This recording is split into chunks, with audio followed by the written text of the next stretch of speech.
ఒక ప్రభుత్వాన్ని అడుక్కునేది ఏమంటే మాకు ఇవన్నీ ఇవ్వకున్నా పర్లేదయ్యా, మాకు తాగేకి గంజి నీళ్ళు ఉన్నట్ల నీళ్ళే మాకు ప్రతి ఒక్కరికి కూడా నీళ్ళు తాగే నీళ్ళు కాబట్టి అందరినీ ఉంటానా తెప్పియండి.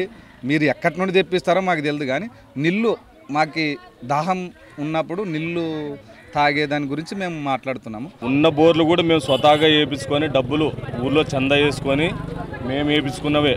వాళ్ళు వేయించినదైతే గవర్నమెంట్ వచ్చి ఏది చేసిందైతే పాపాన లేదు. 3 గంటలకు నైట్ వచ్చి ఇక్కడ పడిగాపులు కాసి 4 గంటలు కరెంట్ వస్తే 3 గంటలకు వచ్చి ఇక్కడ పండుకొని ఇచ్చేస్తున్నారు. అది పరిస్థితి. నీళ్ళు అయితే చాలా దారుణమైన ఇదైపోతున్నాయి. మరో సర్పంచ్లు అయితే ఓటు వేయించుకుంటారు, కానీ కనీసం అంటే ఇంటింటికి కొలాయండ్రి యాద రాకపోయా. మరి తెల్లారుజాము 2 గంటల నుంచి 3 గంటల నుంచి కష్టపడితే కానీ నీళ్ళు లేవు. మాకేం కావాలా, నీళ్ళు ఒకటి కావాలంతే. రోజు ఇదే పరిస్థితి సార్, నిద్ర లేదు మాకు. ఇంకో ఇదే పని మీదే మాకు, నీళ్ళ మీద వేయాలంగా, మాకు ఏం పని లేదు. నీళ్ళు దొరుకుతావా దొరకని మా పరిస్థితి ఉండదు సార్. ఒక్కరోజు తాగడానికి కానీ ఉండవు, అందుకని మేము చిక్కులు పట్టుకొని కొట్లాడతాము.